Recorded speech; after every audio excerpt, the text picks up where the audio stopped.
ए नजमा, तुझे पता है नसरीन की बेटी शाइस्ता ने कल रात खुदकुशी करने की कोशिश की है।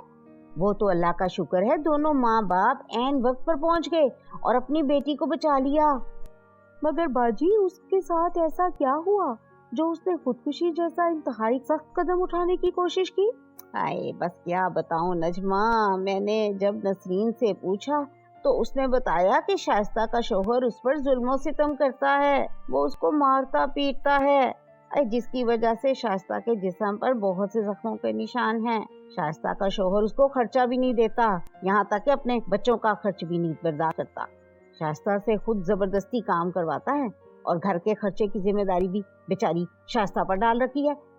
वो सारा दिन लोगों के घरों में काम करती है और शाम में अपने घर के काम काज करती है और शौहर से रोज मार भी खाती है।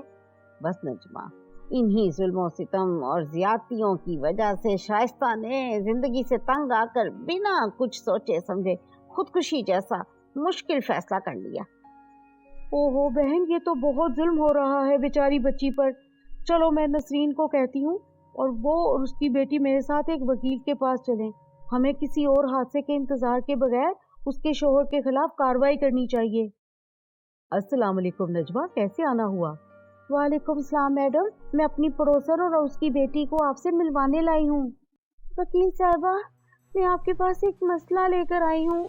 मैं एक तवील अरसे से अपने शौहर की हर जुल्म और ज्यादती बर्दाश्त कर रही हूँ। मैं आज हिम्मत करके आपके पास आई हूँ ताकि अपने शौहर के खिलाफ कार्रवाई कर सकूँ। शाइस्ता, मुझे अपना मसला बताओ, तुम्हारे साथ क्या हुआ है? मेरा शौहर मुझ पर बहुत जुल्म करता है। ना सिर्फ वो मेरे साथ मारपीट करता है बल्कि मेरा ज़हनी सुकून तक दांव पर लग गया है। मुझे आखिरी बार याद भी नहीं कि मैं खुश कब थी। मुझे छोटी छोटी बात पर गालियां देता है। हम औरतें क्या सिर्फ मर्दों का जुल्मों से दम सहने के लिए हैं? क्या हमारा हक नहीं कि हम सुकून की जिंदगी गुजारें? क्या ऐसे मर्दों के खिलाफ कार्रवाई नहीं हो सकती?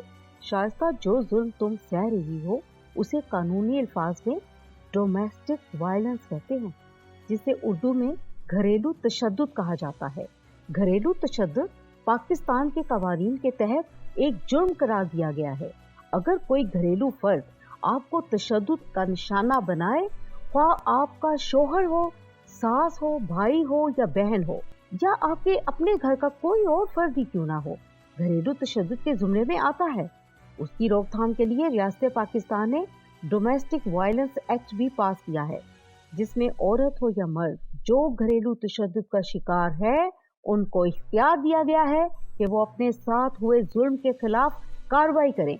मैं कल ही तुम्हारी तरफ से तुम्हारे शौहर के खिलाफ अदालत में केस दायर करूंगी। वकील साहबा, क्या घरेलू तशद्दुद की कोई सजा भी है?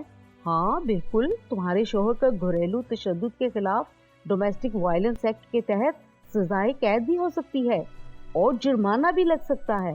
वकील साहबा, तो क्या अपने शौहर के खिलाफ कार्रवाई करने के लिए मुझे अपना घर छोड़ना पड़ेगा? नहीं, बिल्कुल नहीं।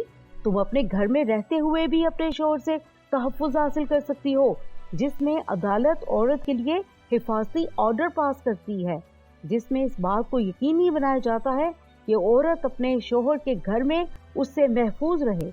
यहाँ तक कि अदालत तुम्हारी ख्वाहिश पर रेजिडेंशियल ऑर्डर के तहत शौहर को हदायत देगी कि वो तुम्हारे और तुम्हारे बच्चों के लिए अलग घर और उसका किराया अदा करे। अदालत इस सब के साथ साथ जेब खर्च भी दिलवा सकती है। शाइस्ता, मेरी बात गौर से सुनो।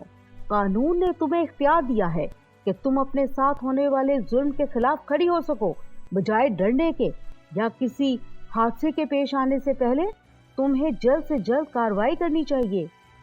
वकील साहबा, मैं अपने शौहर का मजीद कोई जुल्म बर्दाश्त नहीं करूंगी। कल मैं खुद कार्रवाई के सिलसिले अदालत आऊंगी और जो कानून मेरे लिए बनाया गया है उसका जरूर फायदा उठाऊंगी। अगर आप भी घरेलू तशद्दुद का शिकार हैं तो फौरन अपने वकील से राब्ता करें और डोमेस्टिक वायलेंस एक्ट के तहत जालिम के खिलाफ हर जरूरी कदम उठाएं, क्योंकि ये आपका हक है। आप अमन और सुकून के साथ अपनी जिंदगी गुजारें।